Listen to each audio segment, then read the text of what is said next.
Writers, I am so excited to share my conversation with the incredible Jennifer Leigh Selig with you.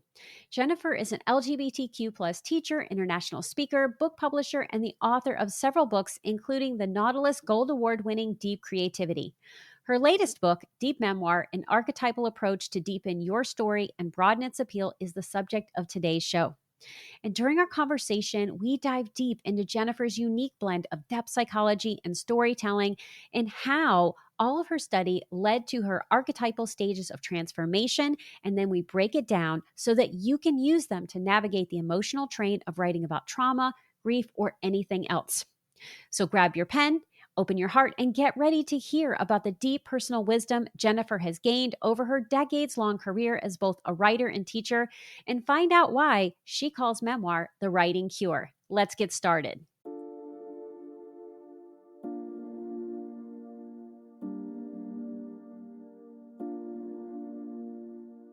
Welcome to Writing Your Resilience, a podcast for writers who want to create stories that change lives, especially their own. I'm your host, Lisa Cooper Ellison. As a writer and trauma-informed writing coach, I'm here to guide you on a transformative journey through the art of writing, self-discovery, and resilience.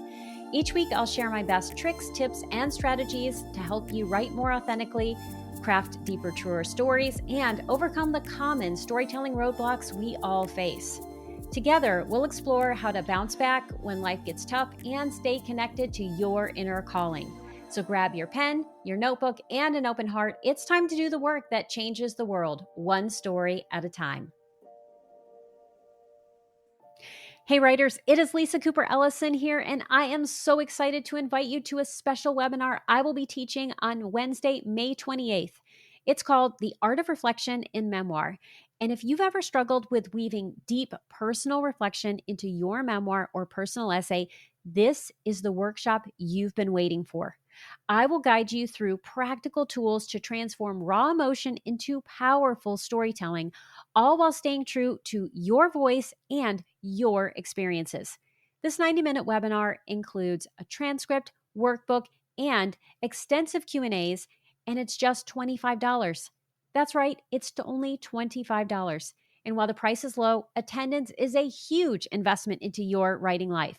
So I hope you'll join me on May 28th and make your memoir not just a story, but a transformative experience for both you and your readers by signing up today at janefriedman.com or just clicking on the link in the show notes. I hope to see you there. Well, hello, Jennifer. Welcome to the Writing Your Resilience podcast. I am so excited to have you on today and to have an opportunity to talk about your book, Deep Memoir, which I have here for anyone who is watching on YouTube. Oh my gosh, this is such a great book. So let's get started. Thank you, Lisa. Thanks for having me on the show. Well, it's my pleasure. And we were just talking about this. You have included so many great quotes in this book. And holy smokes, I cannot believe the number of memoirs that you quote. And they're so good. And there were so many that I was like, oh yeah, I've read this. And then I was like, ooh, wait a second. I have not read this. That was exactly my intention, was to create a reading list for everybody. It's like, give a shout out to all these great memoirists that have really taught me about the craft, about the form, talk about their books. And at, rock bottom of who I am, I'm kind of a geeky researcher. And I just love nothing more than curling up with a good memoir and my highlighter and saying I'm doing research. Well, it definitely shows in this book, and you have created an amazing reading list for everyone. So before we get started and we talk deeply about your book, I always like to give my guests a chance to tell us a little about themselves and your work. So what would you like us to know about you and Deep Memoir? Yeah, thank you. So I have been a lifelong reader and a writer since the time I was a child, and I started my first greeting card company. I was writing greeting cards and the school newspaper and a family newsletter, etc. And I spent the first third of my career teaching high school English. I had a degree in literature and taught high school English, so I was deeply immersed in story. And then in the second part of my career, I turned to psychology. And I got a degree in depth psychology, which we can talk about, a PhD. And I left high school teaching and moved on to teaching at the graduate level. And then in the last part of my career, this part that I'm in now, I've turned to primarily, I've left kind of institutional life, as I say, And I teach primarily memoir, and I also teach courses in longing, on vocation, on spiritual writing, etc. And it was funny. I was meeting with my financial advisor last week, and she said, what age do you plan to retire? And I just laughed. It was like, it's inconceivable. Like, it would be a punishment for me to retire, because I just love this work that I do teaching. And so this memoir writing really brings together this sweet spot for me between storytelling and psychology. I absolutely love that. And I agree. I think my husband would love for me to retire someday. And he also has fully accepted that I probably never will. Because I think when you find your passion and you find what is truly in alignment with what your soul's purpose is, there's no need to retire. You're happy, you're doing your life's work. I also want to say that I love that you had a greeting card business. When you were a kid, I had a comics business when I was about 10 years old, and it was based on, I can't remember the exact name. I think it was like the Puppy Paws Diary, and I would hand draw these little comics for people. And there was just one issue. My mom would not give me stamps. So I had promised all of these kids for a quarter I would create these, and then I would mail them to their house. That was, the big special thing. So I took it upon myself to make my own stamps. So I actually drew stamps that look like the special Olympic stamps that they had at the time. I drew them all, I pasted them on, and I mailed those letters. They all got there. But then one friend, like their parent got charged. And that was the end of my business. Oh, I didn't have any artistic skills, so I used Shrinky Dinks. Do you remember those? Yes, I loved Shrinky Dinks. They were so much fun. My company was called Genmark instead of Hallmark, so I love that. I made some money. I, alas, made about, I don't know, was it about $2.50? That's probably about how much I made. I might have been how much I made too, but it felt like a lot. Yeah, it felt like $1 million. I mean, a quarter back then, holy smokes.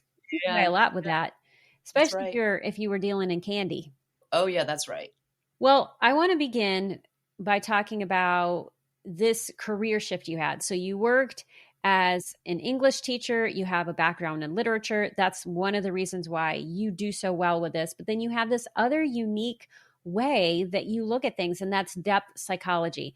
So I am fascinated by this. Can you tell us what depth psychology is and how this gives you a different lens for thinking about this? Yeah, so depth psychology should really be called depth psychologies, because there's several branches of depth psychology, including, one of the earliest kind of founders of the field, who would be Sigmund Freud, sometimes familiar with the work of C.G. Jung, etc. So it's a psychology that basically the animating force behind it is that there is an unconscious, that we all have an unconscious. We're all partially unconscious human beings. And much of our maladies or our malaise, or we could just say our issues, come from what we're unconscious of. And the goal in depth psychology is to make the unconscious conscious in order to find some healing or some release from what we're suffering from. And so Freud talked about depth psychology as a talking cure. So, you talk yourself through your issues. But then what I got really interested in is depth psychology as a writing cure, really. Yes. That brought me to memoir. And, I'm going to steal a line from your website, because you talked about how you work at the intersection of storytelling and healing. What I'm doing here as well is storytelling and healing, and making the unconscious patterns of our life more conscious through actually writing about them. Yeah. And I think, writing is one of the most powerful tools that we can use. And I was actually at the Psychotherapy Networkers Conference recently, which is held in Washington, D.C., and it's where all the big wigs of psychology go. So we're all kinds of, people. Frank Anderson was there. David Kessler was there. Dan Siegelman was there. I got to sit in on all of these talks with these greats in the field. And Frank Anderson, he has written a memoir. And one thing that he said during the session that I went to, and he does a lot of work on internal family systems, was he said he has done a lot of therapy in his life, which has led to a lot of healing. He didn't realize how much healing he could actually do through writing, so that he had actually healed more over the course of writing his memoir than he did over these decades of therapy that he had done on himself. And he had done a lot of really good, hard work. Yeah. I have some quotes in my book or people say the same thing, published memoir, say the same thing. It was better than therapy, or I got there faster than therapy, or exactly what he said. I had done decades of therapy, but this was the thing that really did the healing. And no offense to therapists, in saying that, but it does add another element. And many of my students go back to therapy when they're writing their memoirs because they need that extra support. Absolutely. And that's one of the things I actually tell people. And especially if someone's my client, I'll say, okay, I'm going to be working with you in one way. And yes, I have a background as a therapist. I worked, as a trauma therapist for a period of time. However, we are doing a certain kind of work, and you are going to need some adjunct work depending on the type of story that you're working on. And so sometimes I will collaborate with therapists, or I will tell my clients, like, okay, here's what you talk about with your therapist, and this is that kind of work, because I think they can serve as an adjunct. They are not exactly the same thing, but we need a lot of support when we're doing this. And I can certainly say, as someone who writes memoir and who has done a lot of healing, I was shocked and humbled when I came to the page the first time, because I'm like, I have done this work. I have done lots and lots of this work. This is going to be very easy because I already know, shoot, I have a degree in this. And then I started doing it. And there's just something about this reliving that happens when we are externalizing our stories and we're getting things on the page that allows us to see things in a different way that you can't actually see or manipulate when you are engaging in the talking cure. Absolutely. And I talk to my students about the difference between reporting what happened to you and discovering what happened to you. That's what a lot of people come in is like, this story, this happened to me, I'm just here to write it down. And then they get shocked and sometimes disheartened to realize that there's so much more to discover about the story and discover about themselves. And I think that's why memoir writing takes, particularly when you're writing about trauma, takes far longer than anyone ever imagines to actually write the memoir, because you are still discovering things about yourself. The unconscious is coming to the surface as we're writing. And so when people say to me, I've already done all that work, you're just here to write about it, I have to have that little internal chuckle of good luck with that. But when things come up and when people get triggered by their own story, I try to frame that as good news. Yes. Because what it does is it means you're freshly in it. And being freshly in it can show up on the page. Yes. It shows up as this aliveness on the page, like emotions are coming up that you can put on the page. All of that, it is really powerful for your writing to be able to do that. So it doesn't mean you don't need to go back to therapy or come up with some really good self-care, but it is good news when we find ourselves moved by our own writing, when we find ourselves crying over something that happened in the past. Yeah, when it comes up, it can come out. And that is how we let things go. And when I was in graduate school, I had this wizard of a professor. He did all of this experimental stuff with us, and he was fascinating. I learned so much about how to teach experientially, as well as just from him about the concepts. And when we were talking about Freud's work and the concept of the unconscious, right? There's the conscious, the preconscious, and the unconscious. And the preconscious is kind of this borderland where we have some understanding of something, some we don't. And we did this hypnosis guided imagery exercise, the house on the hill exercise. And so he led us through this, and we actually got into the unconscious. And some people didn't, though. They had a memory and then the memory stopped, or they fell asleep. And those people that fell asleep kind of fell asleep at the borderland, and then other people went to a different place. And I think writing allows us to get to that different place. And for a lot of people, it can be disorienting, right? So when you're in the unconscious, you're in a landscape where there is no map, and you're trying to figure out what that is. And you talked about one of the metaphors that you use, which is thinking about it like a puzzle, right? So you dump it out and then you turn the pieces over. That was something that you had said. And I think your book offers us an opportunity for thinking mindfully about how we are turning over those pieces and then what we're doing with them. Yes. Because when you turn the puzzle pieces over, some of them, or when you dump the box, some of them come up face up, right, and others are face down. And we have to turn them over to discover what's on them. And so I find that to be a really useful metaphor there. Right? You're not going to see all the pieces and know where they all go right away. There's an uncovering process. And the subtitle for your book is An Archetypal Approach to Deepening Your Story and Broadening Its Appeal. So we're going to go into some of these archetypal approaches, but before we get there, because not everybody knows what that word means, could you share with us what an archetype actually is? Yes, very simply put, it's just a universal pattern in the psyche, the software human beings come loaded with when we come into life. It's patterns that all humans across all times and cultures understand. We can think about archetypal characters, the villain, like the hero, like the orphan. We can think about archetypal values, like love and power and courage. We can think about archetypal themes, like the hero's journey, the descent into the underworld, the battle between good and evil, etc. So these are universal patterns, but they're flavored differently. Yes. So if you think about the battle between good and evil, we can see that playing out right now, let's say on the collective. So right now in politics, there seems to be this kind of battle between good and evil. Now, one side thinks they're the good side and the other side is the evil, and the other side thinks, Right. Vice versa, right? But we all understand what we're doing. We dress good and evil differently, or we address them differently, or we imagine them differently. So there's both a universal element in archetypes, but then there's the personal element or the particular element. And so what I'm arguing for in this book is that to make our memoirs most satisfying to a reader, to connect the most with the reader, we need to understand the universal patterns that are inside of our story as well as the particular patterns. A lot of people already know this, but a lot of people come in just to tell their very personal story, and they don't see what's in it for the reader to hear this story, right? What are they going to get about it? How are they going to resonate with it? And so to resonate with something, we want to look for the more universal. And so I'm thinking about, just last night, I taught Joan Didion's memoir, The Year of Magical Thinking, the memoir about the sudden death of her husband and the year she spent grieving him. And it is so full of particulars. Yeah. I mean, Joan Didion had an amazing life, and no one has a life like hers. No one can open that up and think, oh, yes, I was at that hospital at that time, or I met those people. It's a very specific life. And yet there's something very universal about the grief that she's going through, the process of grief that she's going through. And all the places where I highlight in that book, it's all the places that are universal that I resonate with personally in my own journeys through grief.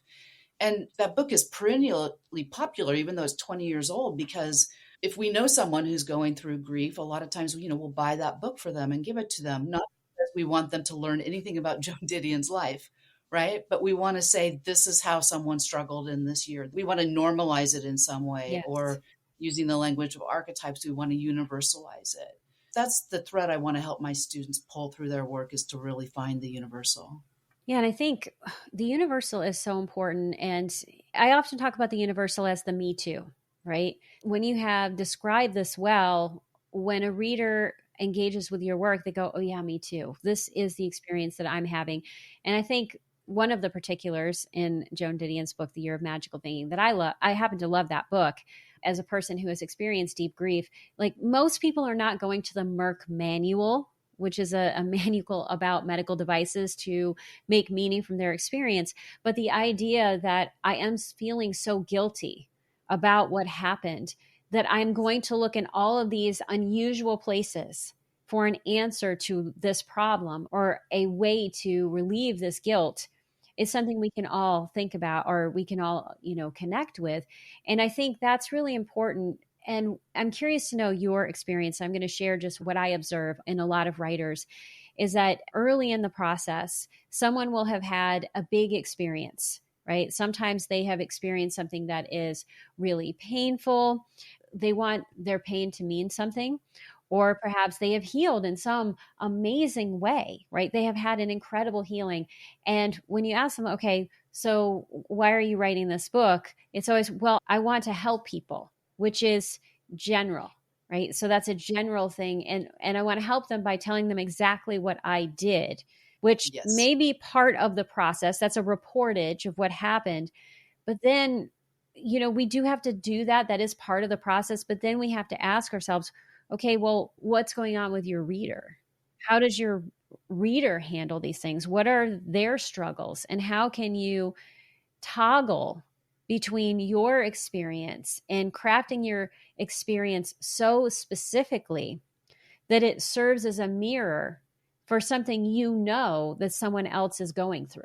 Yes, it was wonderful. And a lot of times you don't know what that is. Right. You don't know exactly when you're starting to write your story. Where's the medicine in your own story? Where's the wisdom in your own story? And to name that and to claim that is sometimes comes later on in the writing process. Sometimes we just need to almost like purge the memories themselves before we can Yes. dive deeper into what does this actually mean and how is this story going to serve someone else? And that leads to the big thing we are going to dive into, which is these stages in the writing process, which I found to be so fascinating the way you put them together, and the archetypes of transformation. Both of those things are aspects of the writing process that writers tend to struggle with, because no matter how many times you say, okay, well, how have you transformed?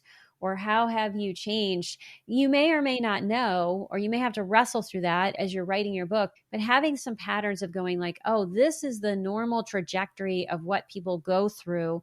And these are the general kinds of change that happen can help you understand the specific change that you've gone through. So could we start by talking about those 3 stages that you talk about in that transformation process?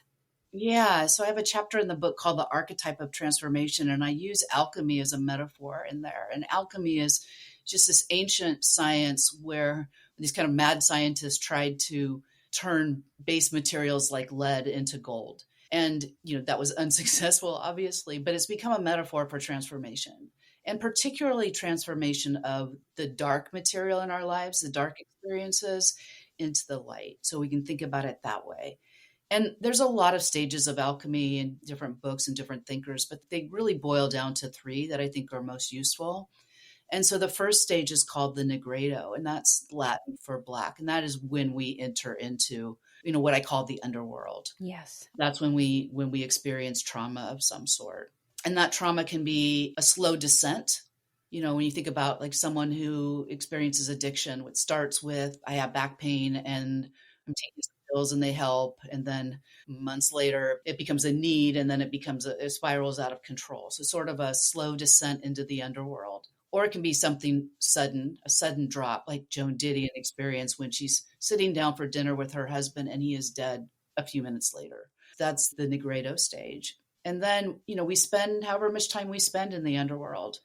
Like Joan Didion, it was a year, and we know she did not get out of the underworld at the end of the year, but things lightened up for her as she was writing the book.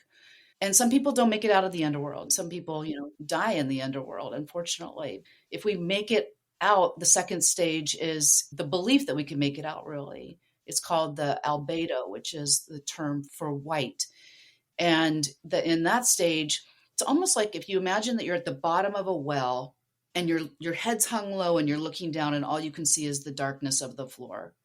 But in the albedo, we start to pull our heads up and we can see maybe light on the walls, or we can pull our head all the way up and we can see the sunshine coming in.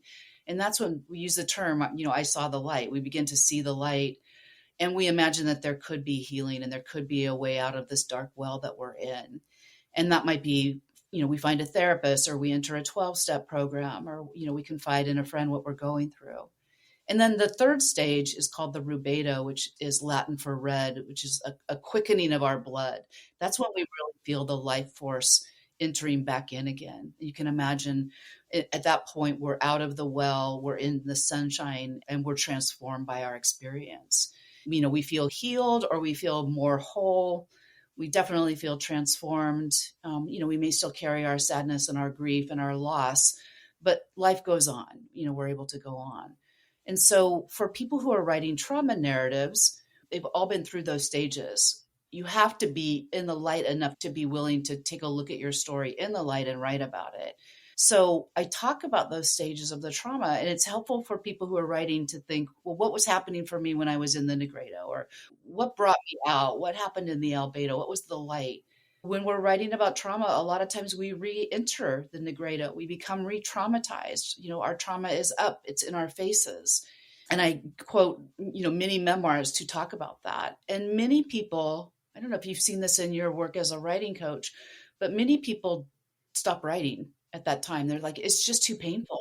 I don't want to go back there again, right? And it's confusing, and they feel lost in their own story and they don't know where to go. And then if they stay with it at some point, there is some light. It's like the aha, like, okay, I can write about this. Maybe I found a structure that I could write about, or I get enough of the memories out that I see I can shape this into a story. And then the rubedo comes, the third stage, where maybe we've reached the end of the story, and again, it becomes very healing to have written this story for us. We have something in our hands that memorializes our time in the underworld, and hopefully there's some lightness that comes with that as well. Yeah, I love that framework. And as I was thinking about it, just to make it really concrete for writers, because I do think people do get stuck in the Negredo a lot of times. And I think, you can even publish a book and still be in the Negredo, right? If you haven't done all of the work. I mean, I do think that happens sometimes.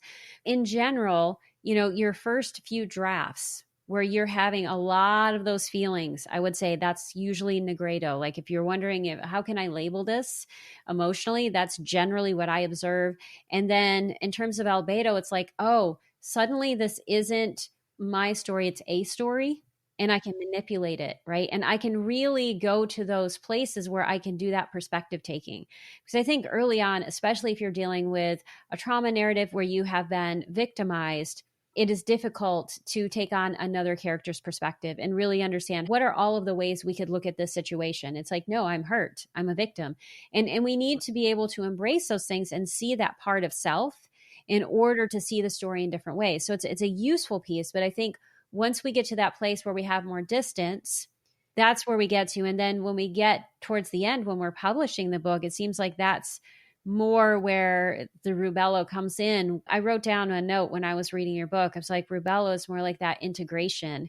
And I thought about it in terms of like the Hegelian dialectic, to be all fancy for a moment, thesis, antithesis, and then Synthesis. Thesis, antithesis, and synthesis. Try to say that 3 times fast. But it made me think about that same way of thinking about it, and that each part is important in order to get to that place of integration. Right. I had to work with a student once who started writing his story about his really difficult grandmother, and he was very much a victim of his grandmother in all the early drafts. And then he started to see her in a different light. We can go back to that second stage of alchemy. By the time he was done writing about her, he said, I have a brand new grandmother. Yes. Right? He had a new grandmother. It wasn't the one that his cohort and I had been seeing on the page all along. It was someone who was much more complex and nuanced. And he was no longer a victim in that same sense that he was. And certainly these things still had happened to him, but he understood it differently. And if you stick with the writing process, that is the promise on the other side that is so beautiful. Yes. There are so many ways that our lives are different, and the lives of the people that populate our books, at least in our own minds, are different. We see the world in a different way, and that has ripple effects everywhere. And I think that's one of the beautiful alchemies of the work that we do. And part of that is not just understanding what those stages are, but understanding how change happens in the storytelling process and also just in our lives. And I think that's another piece that you have, these equations around transformation, I thought was really brilliant. So could you share a little about that? Yeah, I take these from the work of Louise DeSalvo in Writing to Heal, and the work of Penny Baker and Smith in their Opening Up by Writing It Down. Mm-hmm. Right. So I take this from their books. So I have these 4 equations of transformation, and which I've discovered all over in the memoirs that I read, particularly the trauma narratives. So the first one is secrets plus confession equals catharsis. So we take something that's happened to us and we haven't told anyone before. We've told very few people, and we write that down. We confess to the page, we confess to our fellow writers, and then eventually to our readers, and that equals some sort of catharsis. And we know that's a pattern, just in looking at 12-step programs where the idea is you're only as sick as your secrets. And you come in and you're confessing your story. You're telling your story of addiction. You're confessing, and then there's a feeling of catharsis that happens inside of that. So that's the first equation. And I give examples from published memoirs in the book about authors who say, this did happen to me. And the second one is that your story plus reflection equals transformation. That comes when we not just tell the story of what happened to us, but we really reflect upon it. We think about it, we wonder about it. We're not just writing about what happened, but maybe why it happened or how it happened or what part we played in what happened, why someone did the things that they did to us. So reflecting on our story or on the nature of the experience we were going through. So reflecting on the nature of grief or reflecting on the falling in love or anything. And in that reflection, we come to understand our stories in a different way, in a deeper way. And that reflection is such a gift to the reader who may be going through the same thing themselves. And then the third equation is an interesting one. It's story plus organization equals transformation. So a lot of times what happens to us, and you know this so well as a trauma-informed coach, a lot of times what happens to us when we experience trauma is that it's completely chaotic. Yes. We can't make sense of it. But when we go to write, we have to make sense. It's one word in front of another. We organize our stories or we organize what happens to us in a way that helps us to shape our experience and to really make sense of it. We turn what's muddled into some sort of a narrative arc. And so that one's really interesting. And then the fourth one is that story plus externalization equals transformation. And so once we take what's inside of us and we externalize it, it's not that it's not still in us, but it becomes words on a page. It becomes a book on our shelves. It becomes a living testament to a person that we love or that we miss. It's almost like a way of freeing up some bandwidth within us because we don't have to keep ruminating on our story over and over and over again because it lives over there. Yes. Right. That's transformative. And so many authors have said that. It's really hard for me to have published the book because every time I read a new memoir, I'm like, that's another example of it. Start to see those examples. And if you listen to, as I do, podcasts about memoirs, in the podcast I listen to that you do, I hear examples of that all the time. The importance of confessing, the importance of organizing, the importance of reflecting, and the importance of externalizing those things that happen to us. And in that way, that's why it's called the writing cure, right? Yeah. And I think all of those stages and those ways of thinking about it are really important. I am curious to know about the concept of catharsis, because I think catharsis has a thorny way of being looked at in memoir, right? I've read essays, and in fact, I will add one to the show notes for this episode about how catharsis isn't enough. And I tend to agree. And the reason I want to talk with you about it just briefly is just because I think there are many people who think, well, if I just get it out and get it on the page and I have a feeling experience, that is enough. When we think about Pennebaker's work or, some of the other works, it's about writing to heal and it's about personal writing. It's not necessarily about published public writing, that those are two different things sometimes. And that catharsis is the act of experiencing an emotion, letting an emotional bloodletting, let's say, but that if we don't make meaning, if we stop just at catharsis and we do not do this other part of the work, we will not reap the benefits of the process. Exactly. And I'm sure as a writing coach, you see that on the page all the time where you're like, oh, okay, that was a reporting of what happened. It's not dropping deep into the experience. There's not a sort of reflection on it. It's like, you can kind of use the metaphor of the mirror, that the author is talking to a blank wall and not seeing themselves or their experience in a mirror. And Pennebaker and Smith, in their research on writing to heal, that was what they discovered, was that people would write for 10 or 15 minutes about something that happened to them, and they had a control group that just wrote the details, and then they had another group who reflected upon the experience. And the ones who healed were the ones who reflected on it. The other ones, there was really no change in them. So reflection is incredibly important. And a lot of times when I read memoir pages of my students, I'll want to stop them and say, wait. What did you think when he said that? Or how did you feel inside of that experience? Or what do you think was going on in this experience? And that's where I'm kind of pushing them to make deeper meaning. And so it's those moments, when you're sitting with a friend and talking with them over a meal and they're telling a story and you want to stop them and understand how they understand the story that they're telling. And that's really critical to what I would call a deep memoir versus a shallow memoir in some ways. And in order to do that work, you have to get out of the negredo. You have to be able to look at the light and shine the light on all the pieces of the story that you aren't aware of or that are still unconscious for you. And I think that is some of the challenge of memoir, but it can also be some of the fun of memoir is that you get to see things in a new way. And when you do, you will feel in a new way. Now, well, does that mean that everything is going to be all better and you get to tie a bow on that? No, not in the least. However, but you get to have a new version of your life. And just like you said about your student, he has a new grandma. We can have Yeah, new versions of everyone, and that is amazing. right. New version of himself, new version of his grandmother, for sure. It's magical. It's alchemical. It's the process.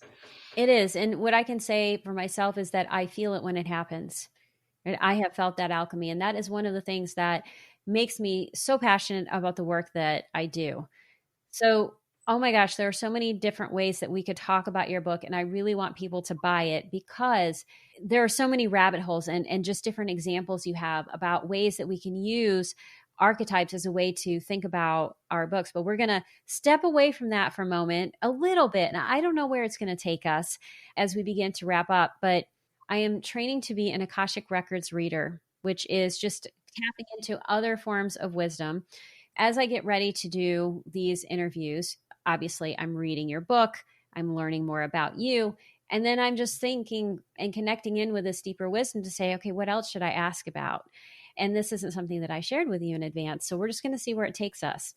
What kept coming up for me was flowers. And I don't know why, but it was just like flowers, flowers, flowers. And I'm wondering, when you think about flowers in your own life, where does that take you? And how does that relate to storytelling?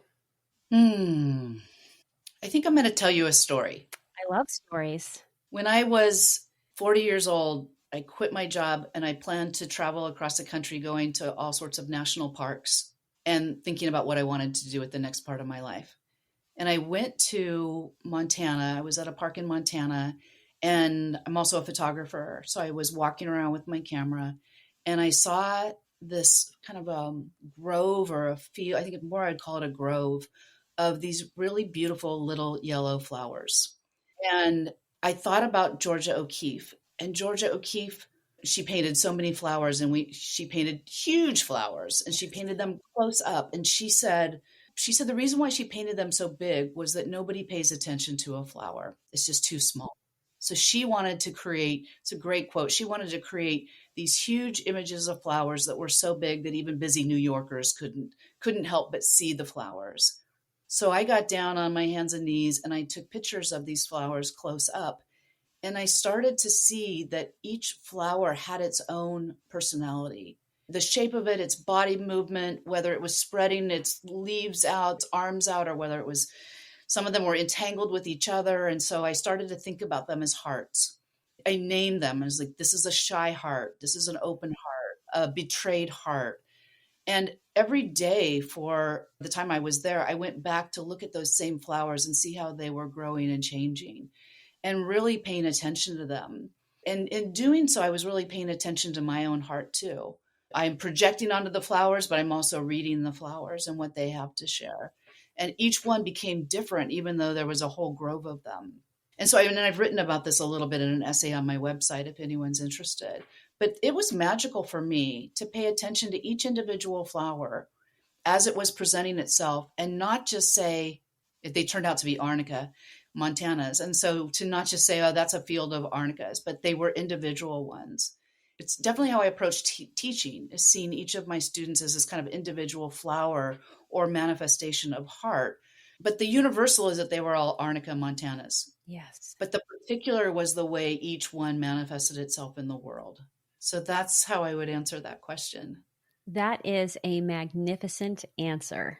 I love it. And we're going to link to that essay.